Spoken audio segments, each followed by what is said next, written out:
Facing Lord Alan, an angry voice demands to know why he dares show his face to the fiancée he ignored for 10 whole years. Flashing back a month earlier to the royal palace ceremony hall, Leisha declares she is the one dumping her useless fiancé. Commanding the room's attention, the officiant announces the start of the coming-of-age ceremony, calling youths to receive the sacred wine before the deity. Answering her father, Leisha accepts the call. Murmuring through the crowd, onlookers praise Lady Leisha's perfect grace, noting she gets endless proposals despite being engaged to the royal guard's captain. Explaining the kingdom's tradition, the officiant offers Leisha the sacred wine that recognizes her as an adult ready for marriage. Gulping down the strange-tasting alcohol, Leisha suddenly collapses, sending panicked onlookers screaming for a doctor. Whispering outside her closed doors, attendants note that despite having nothing wrong with her, Leisha has isolated herself. Lying alone in her bed, she contemplates what just happened to her. Piecing her identity together, she realizes she is Leisha Blanche, the golden-haired daughter of a marquis engaged to the royal guard captain. Staring in absolute horror, she realizes she is trapped inside the game, shop girl heart-pounding life. Remembering she died shortly after graduating college, she panics upon realizing Leisha Blanche is the ultimate villainess of the Otome game she played in the hospital.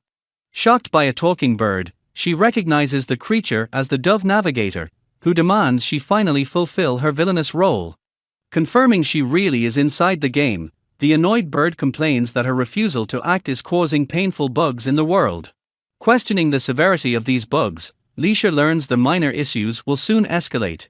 Delivering a grim warning, the bird bluntly states the kingdom gets wiped out. Refusing to believe her actions hold such massive weight, Leisha watches in terror as the bird forces her to look at the truth. Swirling into a chaotic vortex, the magic mirror reveals the exact ending the kingdom is heading toward. Witnessing total devastation, she sees a brutal civil war where relations collapse and her parents are taken prisoner. Spotting Leisha's fiancé amidst the carnage, the vision highlights the heroic captain of the royal guard, Lord Alan. Staring at the horrific reflection, Leisha learns this devastation is the only bad ending in the game. Lecturing the terrified noblewoman, the bird orders her to commit to her role if she truly wants to save everyone from this inevitable fate. Clenching her fists with newfound resolve, Leisha vows to save her family, the kingdom's people, and her favorite character, Lord Alan. Stealing her nerves, villainous Leisha Blanche swears to do her very best. Screeching that he is not a dove, the Jarver Sparrow forces her to memorize a manual to fix her overly nice tone. Gossiping at a grand party, nobles mock Prog for audaciously proposing to Lady Leisha again despite her existing engagement. Begging for a favorable answer today, the suitor's plea is interrupted by the announcement of Leisha Blanche's arrival. Making a dramatic entrance, Leisha completely dominates the room. Whispering behind their hands, the stunned crowd questions her flashy appearance and lack of elegance, utterly bewildered by the crow. Offering a bouquet of roses, her persistent suitor praises her different but beautiful look and begs her to let him stay by her side. Glaring with absolute disdain, Leisha coldly orders Prog not to come any closer. She viciously mocks his ridiculous pursuit, demanding he look in the mirror and asking if he truly thinks a cheap flower makes them a match. Pivoting dramatically, Leisha singles out a crying commoner named Karina, declaring the dull girl a perfect match for her frog. Struck by Leisha's harsh words, Prog realizes Karina has indeed been the loyal flower blooming by his side all this time. Turning away from the shattered suitor, Leisha silently celebrates her highly successful debut as a cruel villainess. Her avian companion notes that Frog and Karina are vital allies to the heroine and should ideally be engaged by now. While oblivious nobles gossip about Leisha's shocking personality change, she internally gloats about her acting skills getting the timeline back on track. The Sparrow urgently warns her that she is still too soft, stressing that she must make Lord Alan truly hate her to ensure a smooth breakup. Clutching her chest in anxiety, Leisha steels her resolve, knowing that severing her engagement with the captain is a mandatory event. Her thoughts drift to the far-off kingdom of Keo, violently determined to pull this cruel charade off to save everyone. Meanwhile in Keo, Captain Alan Cork sternly denies Prince Cyrus's plea to delay their return, uncaring that the upcoming victory parades last an entire month. The stoic knight firmly declares that he has a deeply important reason to return immediately, stating his fiancée is waiting for him. When the prince suggests Leisha has forgotten him, Alan fiercely defends her honor, remembering how he offered to let her break the engagement if his long deployment was too much. In a tender flashback, a young Leisha adamantly refuses to take another suitor, promising to wait and work hard to become a lady worthy of Lord Alan. Her radiant, youthful smile burns in his memory as she cheerfully declares how much she looks forward to the day they reunite. Alan's fierce gaze softens with undeniable longing as he reflects on his beloved's sweet promise. Yielding to his loyal guard's dedication, Prince Cyrus finally relents and grants Alan permission to skip the festivities, earning a swift note of gratitude. Wasting absolutely no time, Alan immediately commands his men to make preparations to return to their home kingdom at once. Watching his swift departure, the prince envies the captain's waiting love, while Alan internally yearns for the moment he can finally see Leisha again. Back at the royal palace, the king proudly announces his son Cyrus's grand return from years of training abroad, thanking the nobles for attending. Noticing Leisha trembling amidst the crowd, the sharp-eyed sparrow questions her sudden restlessness. She defensively claims she is just excited to witness the game's starting event in reality, though the bird scolds her for acting like a mere spectator. The grand doors fly open as a booming voice announces His Highness the Prince, drawing every eye in the ballroom. Leisha's breath hitches as the sparrow alerts her to the main event, and her gaze locks instantly onto the imposing figure of Lord Alan entering the hall. Panic sets in as Leisha recalls that the real narrative show is supposed to begin after the party, struggling to reconcile his cold exterior with the man who slowly opened up to her. The bird commands her to unleash her full villainous performance when he approaches later, and she vows to make him hate her for the sake of the kingdom's survival. Her carefully crafted timeline shatters as Alan immediately breaks formation to approach her early, prompting the bird to scream at her to say her lines. Towering over her with intense focus, the captain steps right up to his stunned fiancée, catching her completely off guard. Forcing her cruelest sneer, Leisha recites her practice dialogue, mocking him for ignoring her for a decade and coldly declaring she is dumping him. Instead of reacting with anger, Alan swiftly pulls the bewildered Leisha into a passionate embrace, whispering that he missed her and instantly triggering her worst fears of a doomed narrative route. Shocked by Lord Alan's unexpectedly affectionate behavior, Leisha panics internally while her avian navigator harshly reminds her that she came here to make everyone hate her. Putting up a fierce front, Leisha glares coldly and demands that Lord Alan stop acting so friendly toward her. With a sharp and condescending sneer, she demands to know why he continues to act as if he is still her fiancé. Stunned by her sudden hostility, Lord Alan confusedly asks what she just said, though Leisha casually dismisses his reaction. Acting entirely uninterested, she claims she is only there to celebrate His Highness, mocking Alan as a child for foolishly thinking she would ever wait for him. Her drastic shift in personality leaves Lord Alan completely bewildered, prompting him to seriously question if she is truly the Leisha he remembers. Feigning ignorance of his confusion, Leisha abruptly declares she is done here and orders a servant to prepare her carriage for an immediate departure. As Leisha storms off, Lord Alan stands in heavy silence while the surrounding nobles murmur furiously about the dramatic confrontation. Left behind in the grand hall, a deeply unsettled Lord Alan narrows his eyes and demands to know the meaning behind her bizarre behavior. Safely away from the party, Leisha completely loses her villainous composure and spirals into a flustered panic while her bird companion immediately scolds her. Clutching her blushing face, Leisha admits she was entirely unprepared for his affectionate attitude, having not seen him since regaining her past life memories. The navigator points out that an entire decade has passed and mocks Leisha for somehow keeping Alan wrapped around her finger since she was a mere 8-year-old child.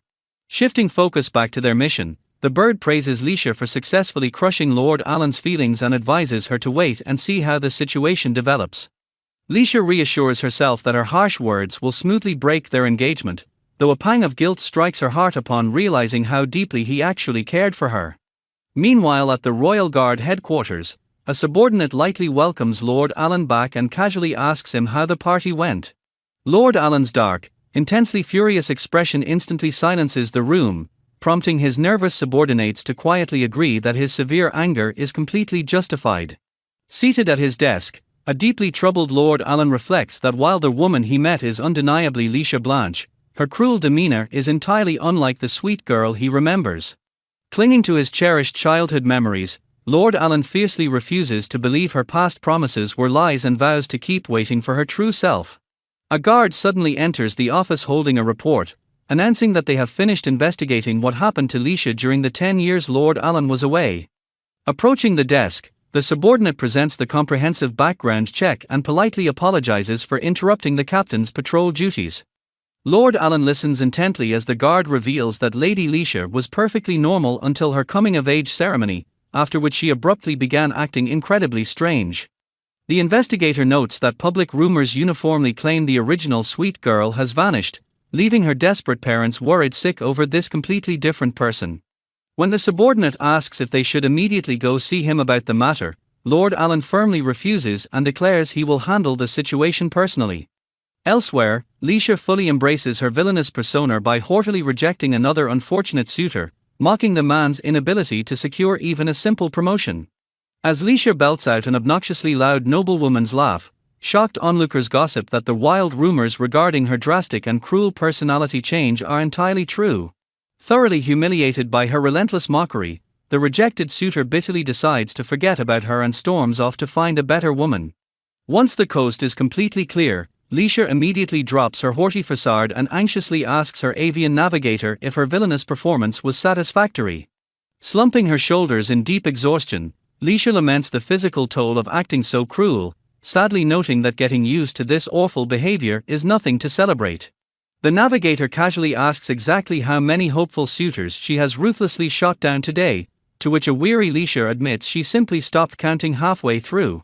Brushing off her complaints, the bird attributes her endless proposals to her stunning beauty, while Leisha steels her resolve by reminding herself that this exhausting villainy will ultimately save the kingdom's future. Stepping out of the shadows, Lord Alan gently scolds Leisha for wandering the grounds so carelessly without an escort. Greeting her with unwavering affection, the handsome knight confidently addresses her as his beloved fiancée. Flustered by his earnest demeanor, Leisha demands to know how he can say such cheesy things with a completely straight face. Brushing off her embarrassment, Alan smirks and mentions he heard she is only interested in men who can become the captain of the knights. Panicking because she only used that excuse to deter a different suitor, Leisha is cornered as Alan proudly declares he is exactly her type. Realizing her first rejection strategy failed miserably, Leisha silently decides it is time to deploy a humiliating plan B. Throwing her dignity out the window, Leisha acts like an over-the-top seductress, desperately hoping the clingy behavior will finally drive him away. Pushing her aggressive act to the limit, the supposed villainess firmly believes a noble knight like him will be disgusted by her lack of grace. Staring down at her with intense focus, Alan cuts through the theatrical display by softly calling her name. Leaning in incredibly close, the knight bluntly suggests she quit pretending to be a villainess. Caught completely off guard, Leisha freezes as Alan reveals he questioned the local priest about the day she inexplicably collapsed. Recounting the conversation, Alan notes the priest passionately declared Lady Leisha to be a true goddess. Even when Alan brought up the rampant rumors of her villainy, the priest remained stubbornly loyal to his savior. The priest explained that when he was falsely arrested for murder, he had completely prepared himself for the worst. Bursting through the jailhouse doors like a true hero, Lady Leisha had personally arrived to save him from the false charges. Outraged by the injustice, she had fiercely berated the guards for accusing the man of murder when the supposed victim was perfectly fine. Demanding the authorities find something better to do, her fiery intervention immediately secured the innocent priest's release. Deeply moved by how passionately the priest defended her honor, Alan assures Leisha he knows she has her own hidden reasons. Trapped by his unwavering logic, Leisha silently panics as Alan calmly states he already knew something was off with her behavior.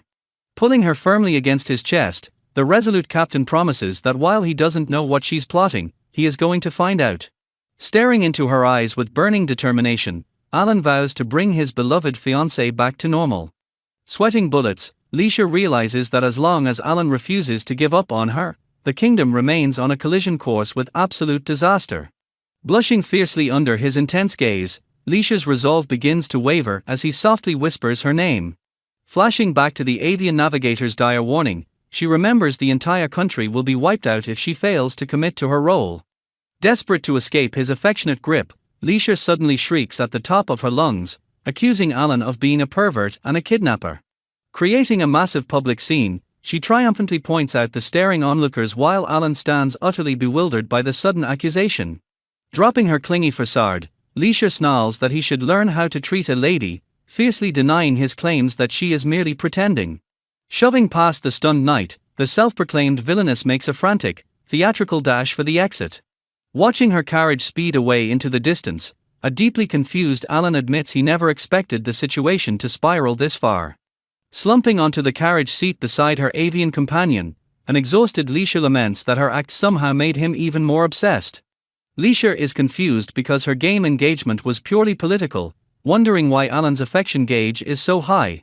The bird mentions a party next week to celebrate his return, prompting Leisha to ask if this situation is the bird's fault.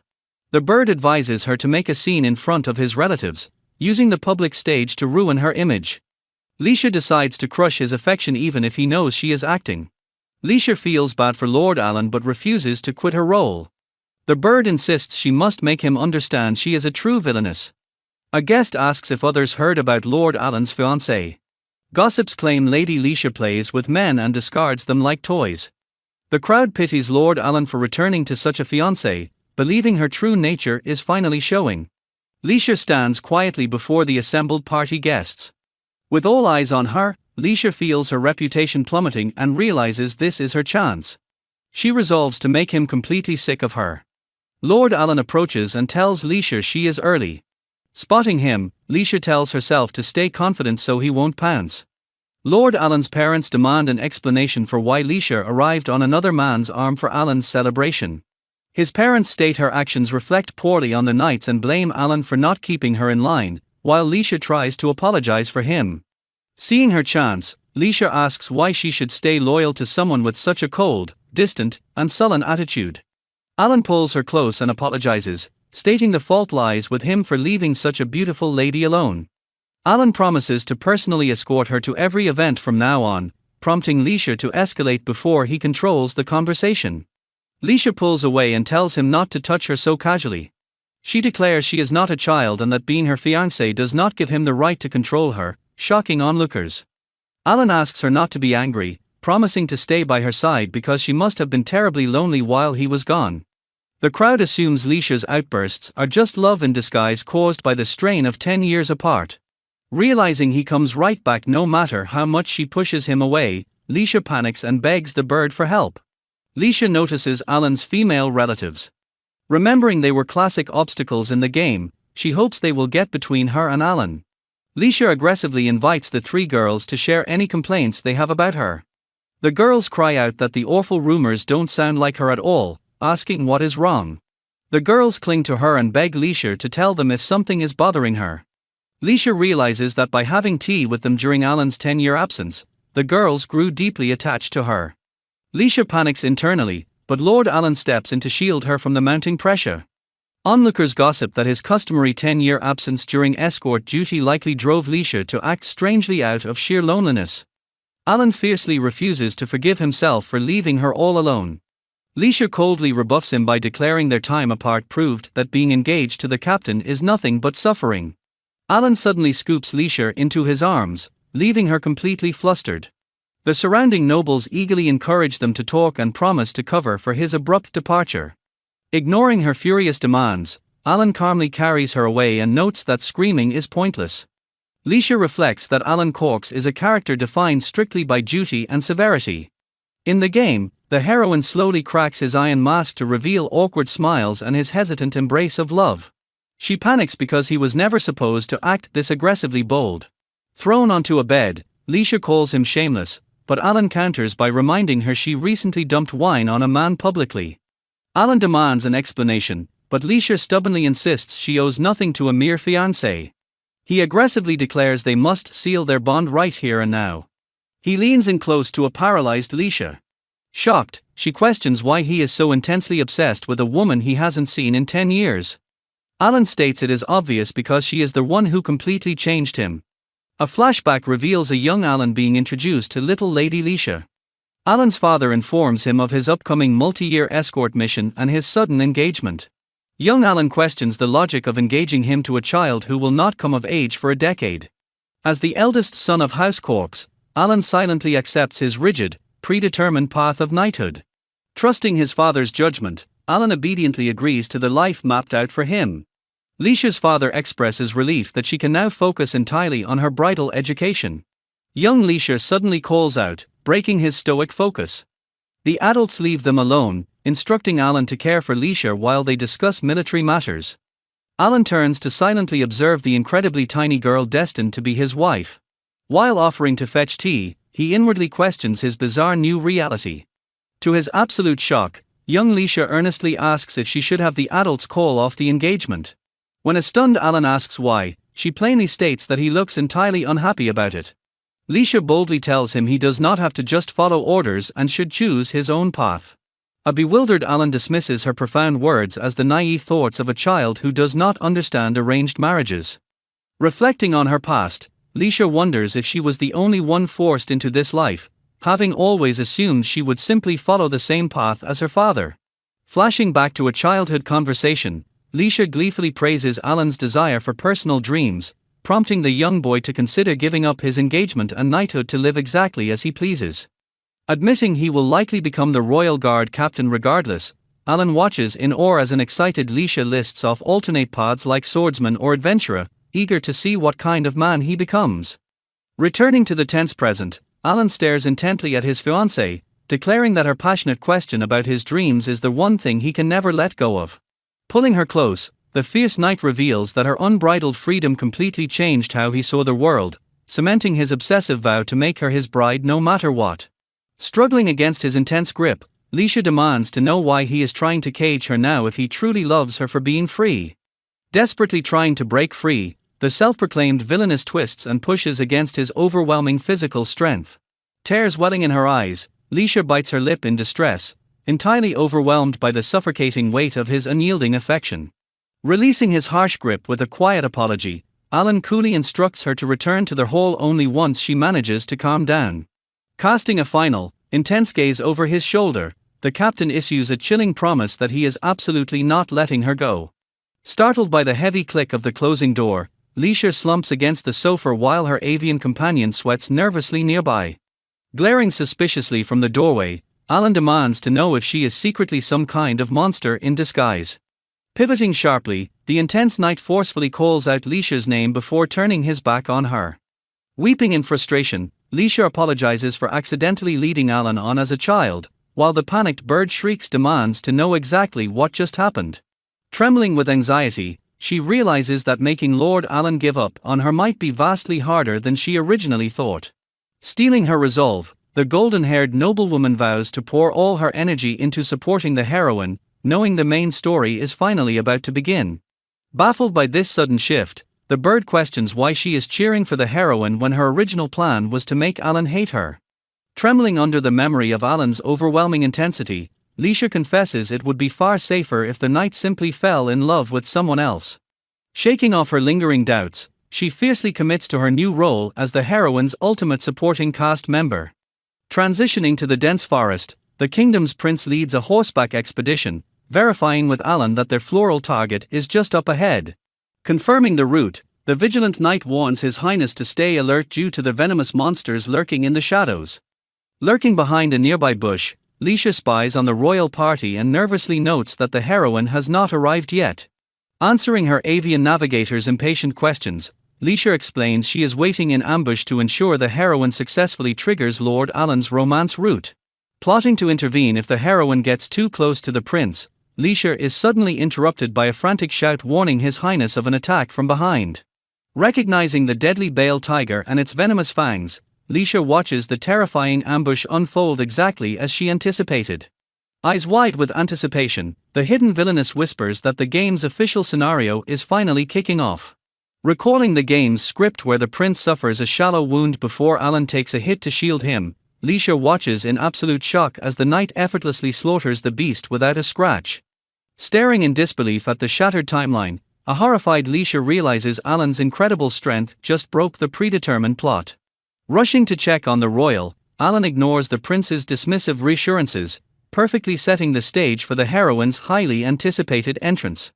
Right on cue, the destined heroine appears to heal their wounds with medicinal herbs, warning them about the poison just as it was originally supposed to happen. Waiting anxiously in the woods, Leisha realizes the heroine completely failed to show up at the designated time. She glances around the quiet forest, wondering why the girl hasn't emerged from the bushes yet. Meanwhile, A frantic Lord Alan urges Prince Cyrus to abandon the ceremony and return to the castle before the poison spreads and kills him. Bursting dramatically from the bushes, Leisha violently interrupts the chaotic scene, shouting what a total coincidence it is to find His Highness and Lord Alan there. Her avian companion groans at her terrible excuse of just passing by, while a completely baffled Alan and Cyrus question her sudden appearance. Thrusting a handful of herbs forward to completely neutralize the Bale tiger's poison, Leisha internally panics over Alan's growing suspicion as the prince praises her knowledge. Staring down the overly perceptive knight, Leisha furiously screams in her mind, desperately wondering what the actual heroine is doing right now.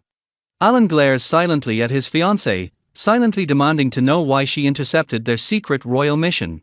Leisha begs the absent heroine to stop letting her steal the spotlight, knowing this perilous encounter constitutes a massive narrative event for the protagonist.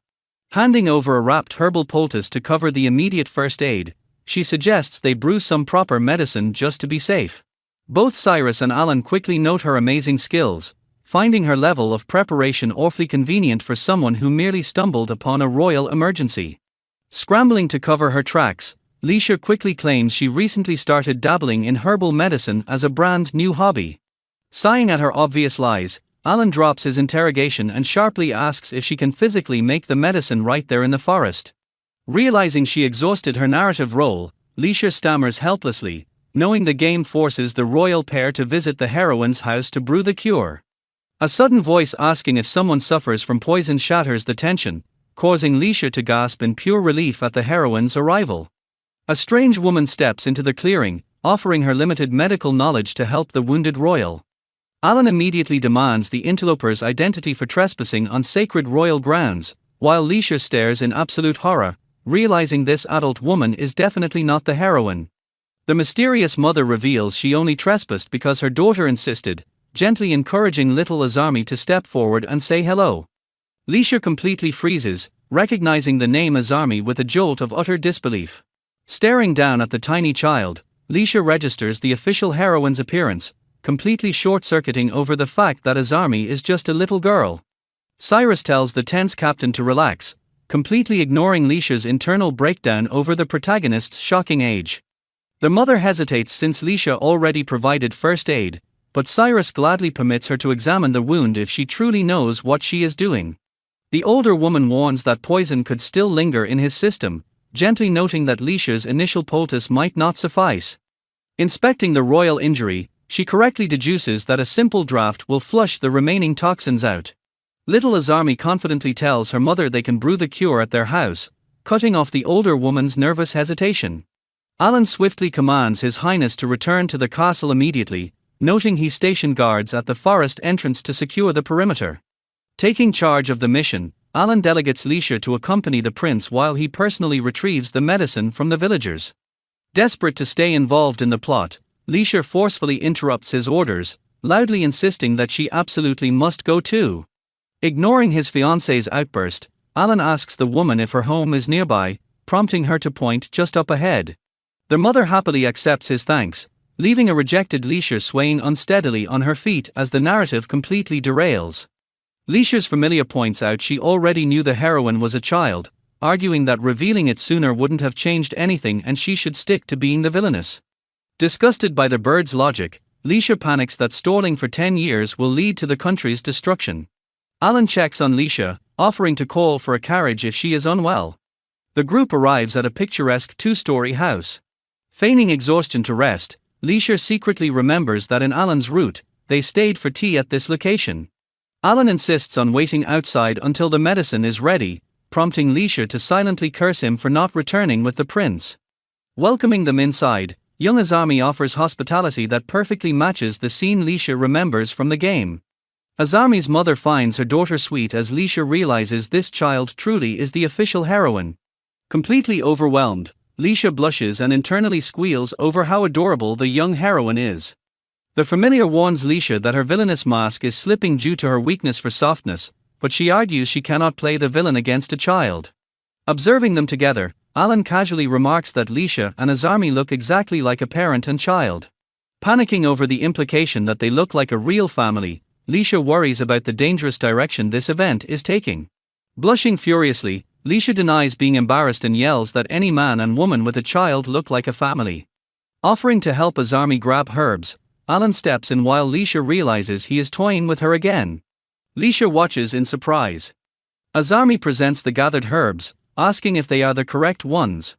Stunned, Leisha notes that Azami picked the exact right ingredients perfectly. Leisha realizes she never actually told Azami which specific herbs to grab. Recognizing a specific vial from the game, Leisha completely breaks character in shock. Azami explains her pupper makes those vials himself, surprised anyone else would recognize one. Sweating nervously, Leisha curses herself for reacting like a player and appearing creepy rather than villainous. Quick to recover, Leisha claims she needs something else from her room and asks Azami to accompany her. Agreeing to go, Azami follows Leisha while her mother warns her not to be a bother. Entering a room identical to the game's layout, Azami asks what Leisha needs. Confronting the child, Leisha declares she must be a reincarnated player since only a player would know that exact medicine recipe. Shocked by the accusation, Azami realizes Leisha is also a reincarnated player. Freaking out over their shared secret, Leisha demands to know why the heroine is still a child. Realizing the timeline discrepancy, Leisha asks if Azami drank the fruit wine, which triggers memories during the coming-of-age ceremony. Azami casually admits she tried the wine at age 6 out of curiosity, prompting Leisha to scold her for breaking the rules. Stomping her foot, Leisha confirms the wine was the memory trigger but insists they must focus on the current crisis. The heroine angrily accuses Leisha of completely derailing the story. Pointing at the night, the heroine states the main game has finally started. She realizes Alan being crazy about Leisha is literally the absolute worst-case scenario. The furious child screams she has never seen this outcome happen on any route. Leisha suddenly pauses and asks if the little girl is actually a hardcore player. The heroine proudly declares she cleared every single route and collected every skill. Leisha internally panics, knowing the country falls if she ends up with Alan. Refusing to quit her role just because she is a kid, the veteran player warns Leisha she won't hold back. Leisha questions the sudden intensity. Tearing up with sudden relief, Leisha declares the little girl is exactly who she needed. Shocking the veteran player, Leisha desperately begs for help to make Lord Alan hate her. Waiting impatiently, Alan glares while hoping Leisha hurries up and comes back. Sitting in a room, the heroine contemplates the rumor that the country falls if Leisha and Alan end up together. She explains this specific bad end only triggers if a player deliberately tanks every romance target's affection. She notes it makes no sense for that destruction to happen just because Leisha and Alan end up together. She realizes their marriage might actually be a massive anomaly. Leisha earnestly reiterates that she needs the heroine's help to make Lord Alan hate her. The heroine smirks, noting a true villainess would have hit a child at least once. Alan suddenly bursts through the door to Azami's room. The frantic knight violently throws the door open and shouts Leisha's name. Shattered glass and medicinal herbs litter the floor as a crying Azami cowers before a stern-looking Leisha. Stepping into the room, a bewildered Alan asks what happened. Azami dramatically grabs the knight's cape, begging for his help. Sobbing, Azami claims Leisha rushed her, causing her to drop the vial. Playing her part, Leisha scoffs that she can't stand kids making a fuss over a little smack. Cowering behind Alan, Azami pleads for help, claiming she never knew Lady Leisha was so scary. Fake tears well up in the young heroine's eyes as she cries out in pain. A panicked Leisha immediately breaks character, rushing forward to ask if Azami is okay. Azami quickly whispers that it is just an act, calling Leisha an idiot. Alan stands in absolute silence, staring blankly at the two girls blowing their cover.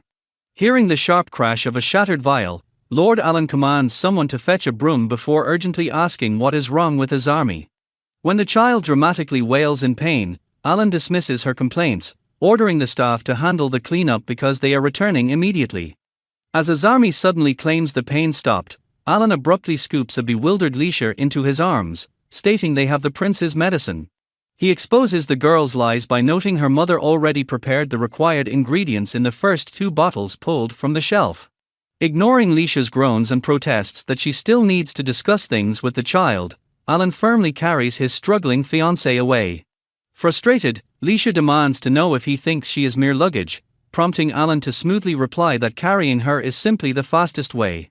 Staring coldly at Azami, the captain advises the fake crying child to produce actual tears next time and warns her to stop flirting with men. The desperate child internally panics, realizing her fellow reincarnator and veteran player is abandoning her just like that. Reaching out helplessly, Azami watches her supposed savior walk away without a second glance. Furious at the rejection, the young girl glares after them and silently vows that they will pay for this insult. Now riding together on horseback, Leisha thrashes wildly and demands to walk home, forcing Alan to hold her tighter so she won't fall off. The imposing knight rides steadily through the town with his captive fiancée, leaving bewildered onlookers wondering what that spectacle was all about. Arriving safely back at the estate, Leisha is immediately ambushed by her frantic nanny demanding to know where she has been. The panicked servant fusses over her lady's filthy dress and shoes, insisting they must get her changed at once. When Leisha tells her nanny she is overreacting, Alan sternly interjects that wandering alone into a monster-filled forest absolutely warrants this panic. Pivoting away from his scolding, a defiant Leisha coldly reminds him that she can go wherever she pleases. Leaning into her villainous persona, she cruelly asks if he is simply afraid of his unruly fiancée embarrassing him in public. Bracing herself, Leisha internally hopes that these harsh words will finally disgust Lord Alan enough to make him leave. Instead of storming off, Alan tenderly wraps his arms around her from behind, completely shattering her defenses. Pulling her close, he softly confesses that he is simply worried about her. The perceptive knight whispers that she is doing a terrible job hiding her true self, noting that the sweet Leisha he loves keeps slipping through her act. Blushing furiously, Leisha forcefully shoves the captain away with a loud thud to break his intoxicating embrace. She desperately orders him to go home, screaming that she is no one but herself and demanding he stop spouting nonsense. Watching his somber departure, Leisha silently apologizes to her beloved knight for her necessary cruelty. She steels her resolve, knowing she can no longer play dumb in his arms if she wants to save him and the kingdom from total destruction.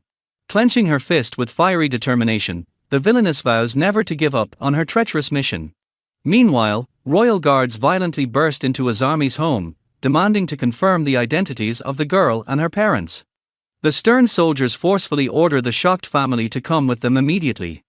Later, a steaming cup of tea sits on a table as an exasperated sigh breaks the silence. Sipping her tea, a highly annoyed Azami complains about being forcefully dragged away by the royal guard. Leisha offers a sincere apology to Miss Azami while holding her teacup.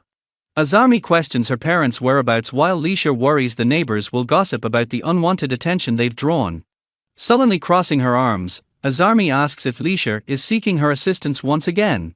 Desperate for a solution, Leisha confirms she truly needs the young girl's help. The crow questions if the full truth has been revealed as Leisha affirms she has shared everything. The familiar reasons that another reincarnated soul is their best shot at fixing the story. While Azami eyes the mysterious bird with suspicion, Leisha realizes the girl wouldn't recognize him in this crow form. The bird demands secrecy regarding his original identity as a Java sparrow while mocking the girl's inability to understand him. Skeptical, the familiar warns Leisha that they cannot yet be certain Azami is truly an ally. Leisha awkwardly dismisses the bird as a helpful fairy, leaving Azami utterly confused. When Leisha asks if she is seeking romance with a favorite character, Azami questions if Leisha truly understands her motives. To Leisha's horror, the child calmly describes her goal as an adults-only route filled with lustful conquests. Leisha recoils as Azami uses her innocent face to spout censored, graphic details about her intended love interests. Azami explains that despite the game's all-ages rating, clearing the routes makes the men effectively hers. Swallowing a bite of her sandwich, Azami pointedly asks if Leisha finally understands the stakes. With a chilling smile, Azami reveals that Leisha's own favorite character is firmly included in her dark plans. Frozen in shock, Leisha can only stare at the ruthless strategist sitting across from her. Azami simply nods, satisfied that her message has been received. Agreeing to help to save the country from flames, the girl prepares to launch her counteroffensive. Azami admits the current Alan is so obsessed with Leisha that he no longer resembles the game character she once knew. The young strategist suggests that Leisha must kill someone close to Alan to truly earn his hatred. Horrified, Leisha rejects the idea of violence, insisting she only wants the engagement broken without hurting anyone. Azami dismissively offers to sacrifice a background character for the greater good, though Leisha finds the term appalling. Finally, Azarmi reveals a bloodless method for Lisha to break off the engagement on her own terms. Determined to succeed, Lisha pledges to do whatever it takes to follow the veteran player's advice. The scene shifts as the plan begins to unfold in the following days. Prince Libel expresses his delight at Lisha arriving at the palace as a prospective bride. Sweating under the pressure, Lisha struggles to maintain her composure before Prince Libel. Internally screaming, Lisha wonders how the plan could have possibly led to this disastrous situation. While Prince Libel notes the surplus of women, a guest reveals the ball is actually a secret selection for the Crown Prince's bride. Observing the glittering party, Lisha and Azarmi discuss whether Prince Libel only attended because of the complex setup. Shrugging off the intrigue, Azarmi notes that networking is simply part of a prince's royal duties. Startled by the commotion, Lisha asks Lord Alan why His Highness looks so completely freaked out. Pointing frantically, Azarmi tries to grab Alan's attention while the knight remains utterly confused by the chaos. Circling back to their primary mission, Lisha asks Azarmi to reconsider the strategy for their complicated situation. Reaching a breaking point, Lisha suggests that Azarmi should be the one to officially end the engagement. Sighing at the impossible request, Azarmi argues that Lord Alan's current obsession makes such a move completely meaningless. Crushed by the realization, Lisha admits that even her dramatic reunion wasn't enough to scare the stubborn knight away. Cornered and desperate, the golden-haired noblewoman confesses she cannot handle this burden without Azarmi's expert guidance. Analyzing the problem, Azarmi notes that Alan is still hopelessly in love with the version of Lisha from a decade ago. Smirking with a new plan, the veteran player declares that Lisha simply needs a much more dramatic and scandalous affair. Dismissing the idea of fake flirting, Lisha reminds her companion that she already tried and failed with other men. Explaining the hierarchy of fear, Lisha notes that any man of lower rank simply flees the moment Lord Alan glares at them. Pointing a decisive finger, Azarmi shouts that the only solution is to target a man of true royalty. Identifying the perfect victim, Azarmi describes Prince Libel as a weak target with ridiculously high starting affection. Panicking at the speed of the potential romance, Lisha worries she might actually end up married to the wrong man. Dismissing the fear, Azarmi casually mentions that Libel falls in love so easily he can be dumped onto someone else later. Pushing Lisha toward her target, the little heroine orders her to stop complaining and just go charm the prince. Approaching the royal guest, Lisha watches as Prince Libel is immediately mesmerized by her radiant beauty. Lisha haughtily accepts the compliment while Azarmi frantically whispers for her to use sweet, innocent charm instead. Shaking with internal dread, Lisha realizes she has absolutely no idea how to pull off an innocent act. Blushing like a schoolboy, Prince Libel stammeringly admits he is so happy he doesn't know what to do with himself. Dying of embarrassment, Lisha cringes at the awkward interaction and doubts she can keep up the charade for long. Reaching for a drink to steady her nerves, Lisha ignores the growing tension at the party table. Catching her eye, Prince Libel watches curiously as the noblewoman begins to slide into a different mood. Noticing her heavy drinking, the concerned prince asks if she should really be consuming that much alcohol. Pivoting sharply with a drunken flush, Lisha flashes a wide, dizzying smile at the stunned royal. Leaning in close, the intoxicated Villainess slurs that their meeting feels like a fated encounter from another life.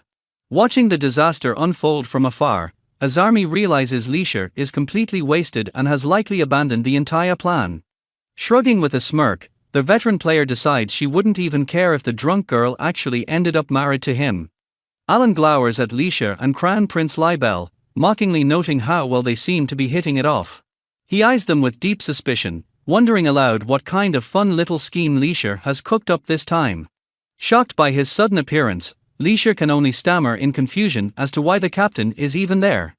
Crown Prince Libel ignores the tension, gazing at Lisha and declaring that he was born simply to meet her.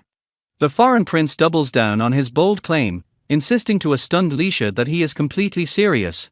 Stepping between them, Alan sharply interrupts the moment and demands a word with his fiancée. Lisha's face flushes with panic when Alan reveals he arrived as the prince's official escort. Alan drops all pretense of politeness, coldly ordering Lisha to go home because a woman with a fiancé has no business at such an event.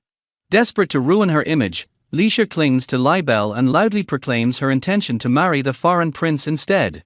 As Libel plays along with the talk of fate, Alan snaps at Lisha to stop dragging a foreign royal into her reckless games. Alan's gaze turns icy and dangerous, his patience clearly reaching its breaking point. Turning to the Crown Prince, Alan offers a stiff apology before firmly demanding that Libel give up on Leisha. Towering over Leisha with absolute authority, the captain boldly declares that he is the only man who will ever marry her. He humbles himself by admitting his lower rank but vows that his feelings for her will never lose to anyone else. In a moment of raw vulnerability, Alan looks directly into Leisha's eyes and confesses his love for her.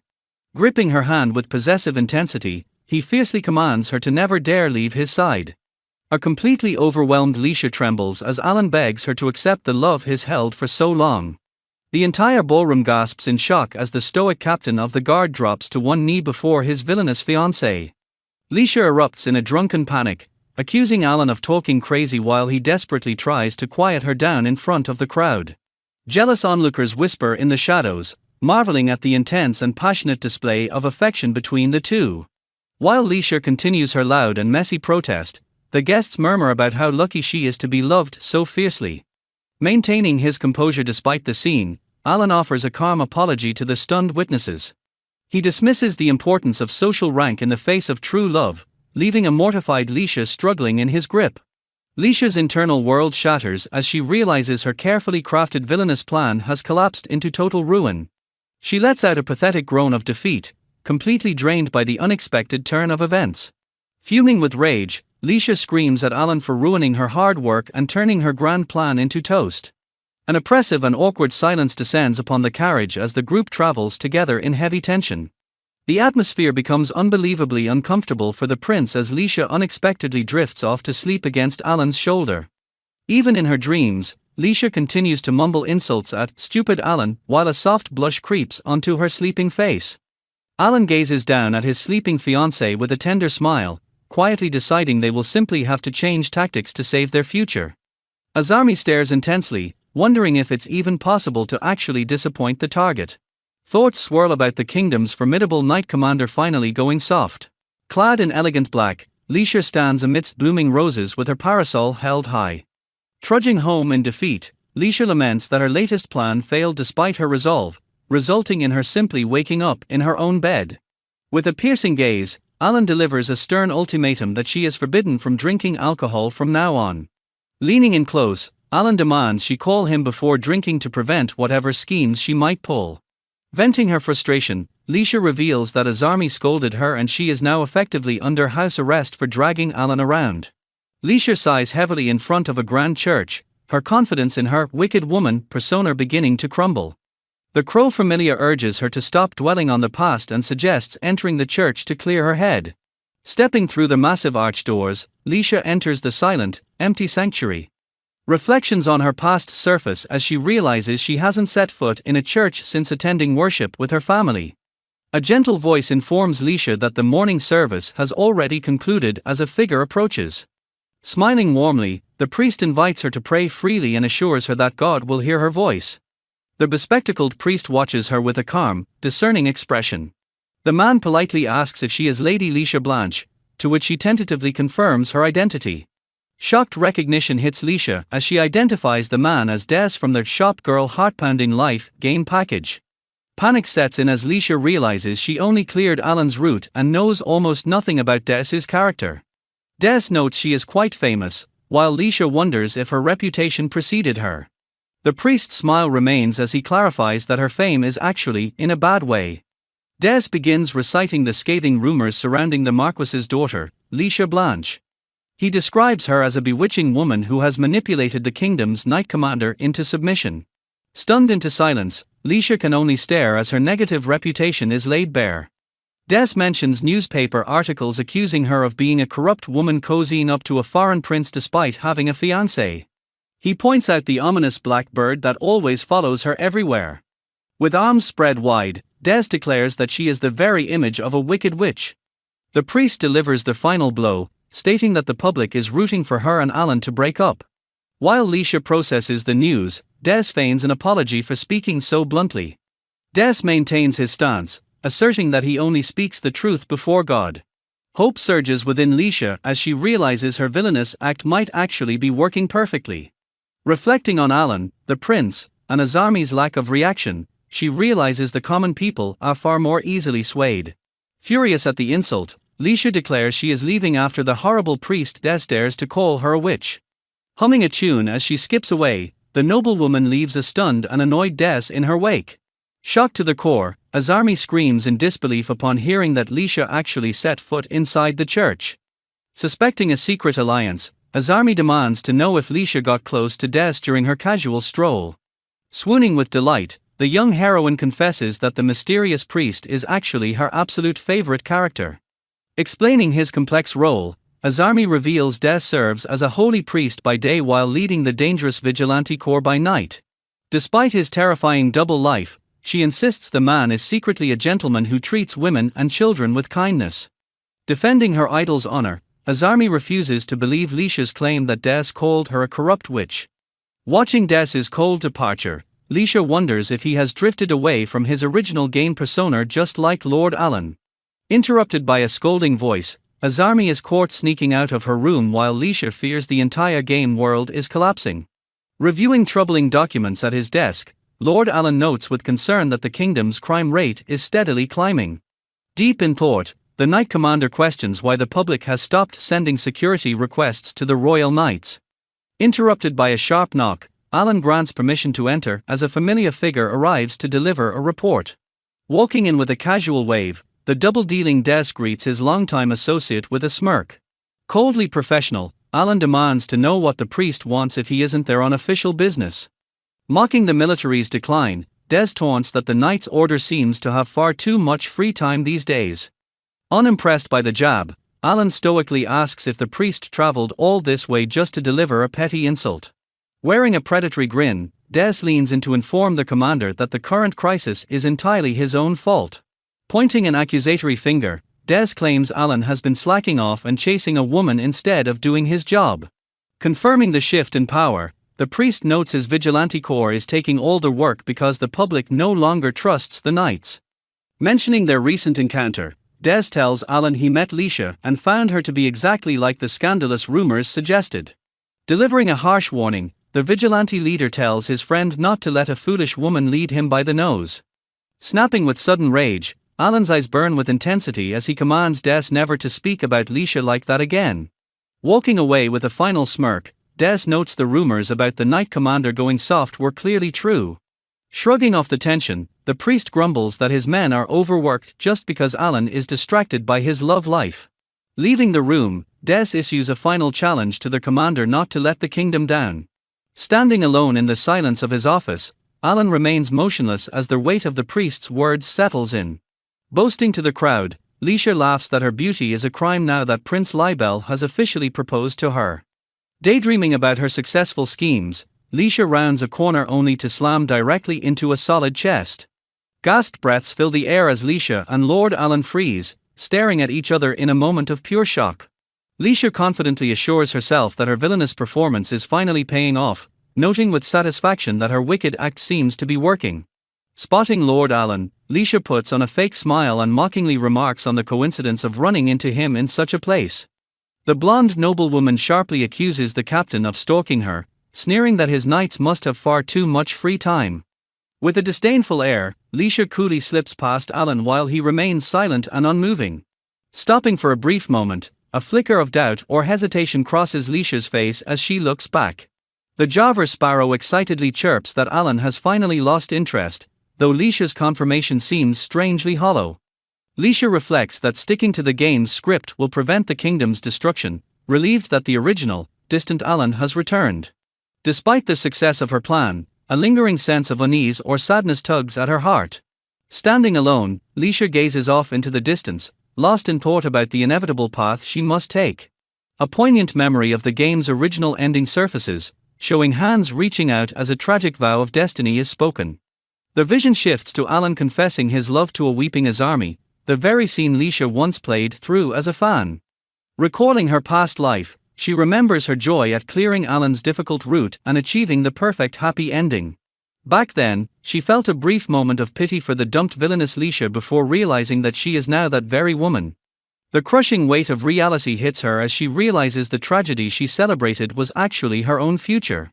Sitting up in her grand bed, Leisha stares into the darkness, haunted by the dual perspectives of the player and the character. Inside the barracks, Lord Alan displays a renewed focus on his duties, demanding more work from his confused subordinates.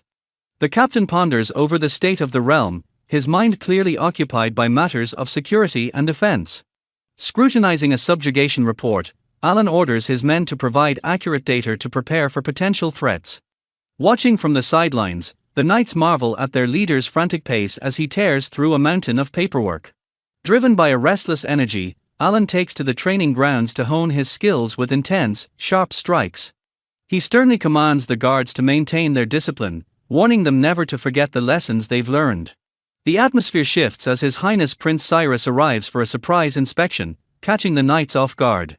The prince expresses his gratitude for their service while warning that monster numbers are dangerously rising near the border. In response to the royal warning, Alan forcefully orders his men to remain sharp and ready for immediate deployment. After the formal address, Alan pulls the prince aside to question the true purpose behind this sudden, unexpected visit.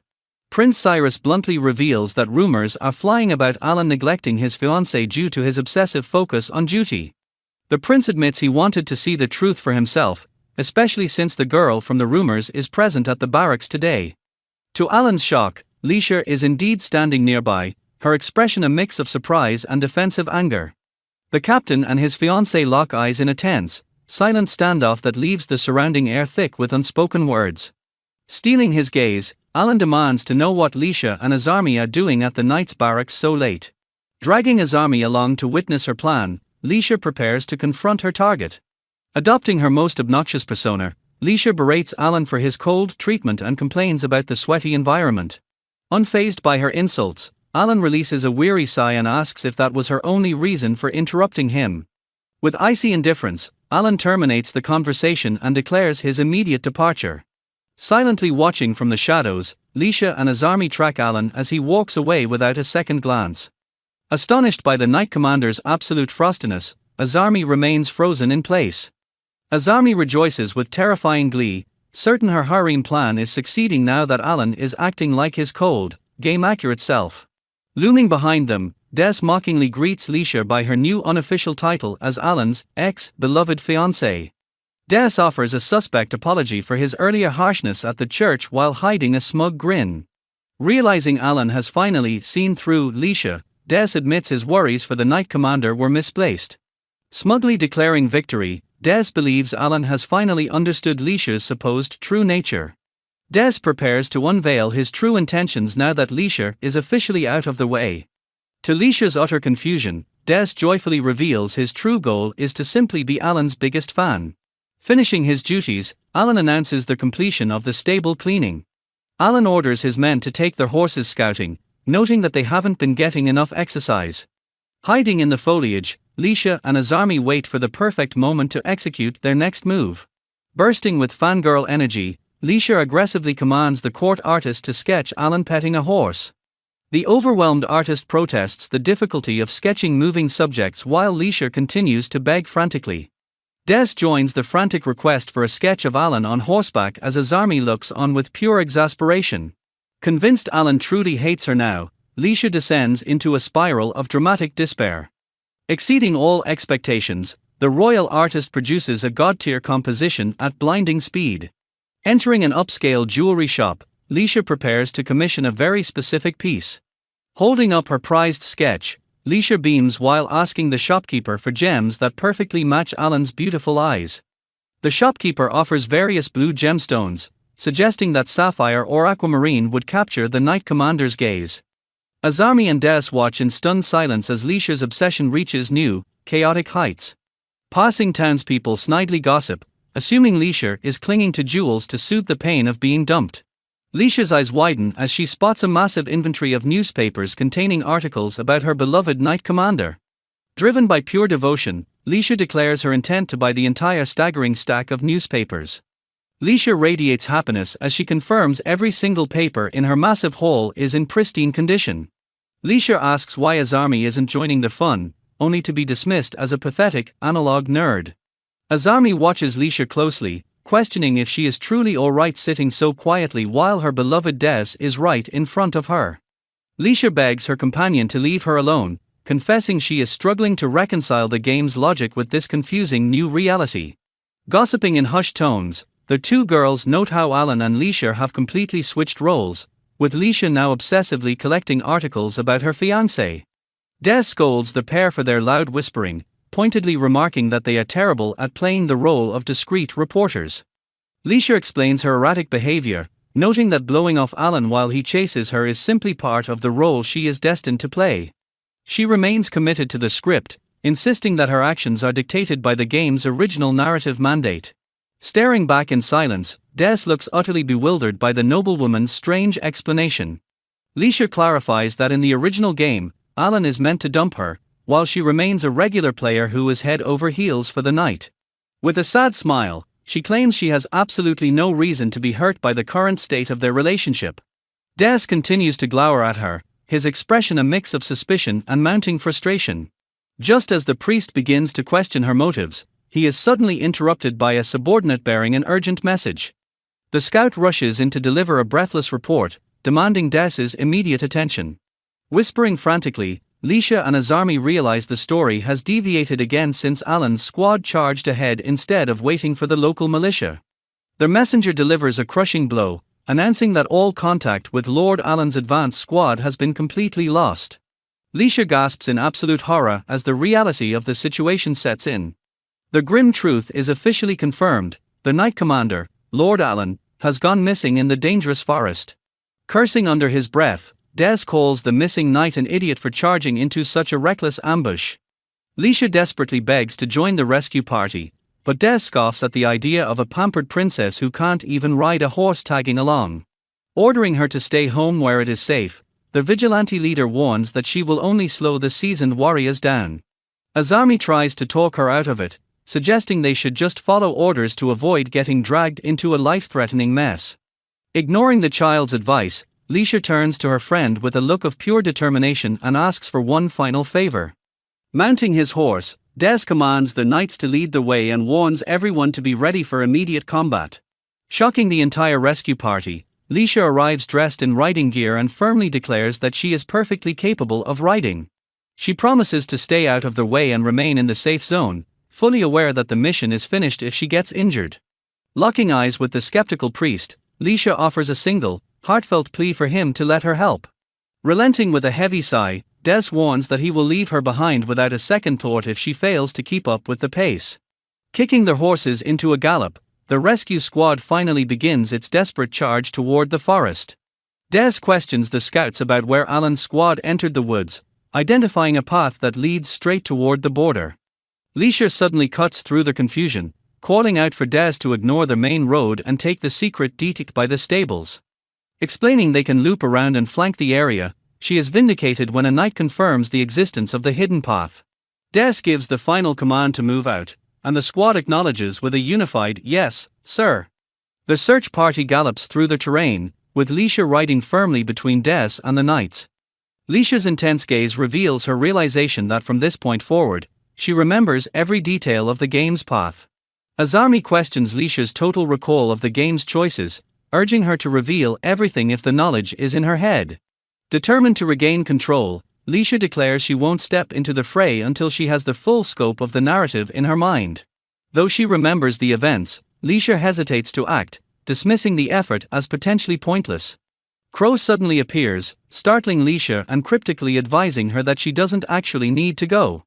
Warning her not to waste the distance she's put between herself and Alan, Crow insists that Des can handle this problem alone. Leisha considers the advice for a fleeting moment, a somber expression crossing her face as she's told to just leave it alone. Shaking off the hesitation, Leisha demands that Azarmi hurry and tell her the details, noting that in this broken world, nothing is guaranteed. The search intensifies as Des scans for any physical signs of which direction Alan's squad might have traveled. Leisha takes the lead at a fork in the road, instructing the group to take the left path while the right leads only back to the start. She explains that following the river on the left will lead them directly toward the border. Des stares at Leisha in silence, clearly unsettled by her uncanny knowledge of the unfamiliar terrain. Trusting her instinct, Des officially orders the knights to follow the path to the left. Des's suspicion grows as he wonders how a sheltered marquis's daughter could possibly know her way around a random forest. Seeing her predict every turn, Des is left questioning the true nature of the woman leading them. To his shock, they arrive at a clearing to find Alan standing tall with his blade drawn. Seeing his target is safe, Des clicks his tongue in annoyance, viewing the rescue as a major pain. A massive Schnellbird monster descends, its thick hide making it a difficult target for a clean shot. Leisha provides Des with holy water, pointing out the creature's specific weak point for an effective strike. Des is stunned when Leisha pulls out a royal issue bow, a weapon far above her expected station. She hands him arrows coated in holy water, instructing him to create an opening by hitting the monster's defense. Locking eyes with the commander, Leisha gives him a final boost of confidence, telling him he can do it. Despite his dislike for being ordered around, Des trusts her insight, mockingly calling her their prophet as he aims. Leisha is left bewildered by the sudden title of prophet as Des draws the bowstring with immense power. Des shouts to Alan, coordinating a heavy strike once the holy arrow breaks the bird's balance. The holy arrow strikes home, causing the massive Schnellbird to shriek as its defenses crumble. Seizing the moment, Leisha screams for Alan to aim for the white marking on the monster's back for the finishing blow.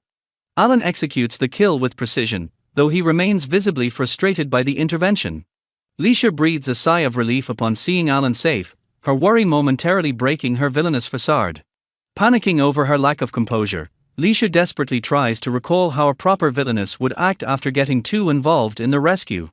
Putting on a theatrical display of mockery, Leisha laughs at Alan's struggle and calls the esteemed Knight Commander pathetic for his performance. She doubles down on the insults, questioning the safety of the country under Alan's guard and calling their engagement a humiliation. Alan cuts through her act with a steady gaze, seeing right through the insults to the genuine worry she felt for him.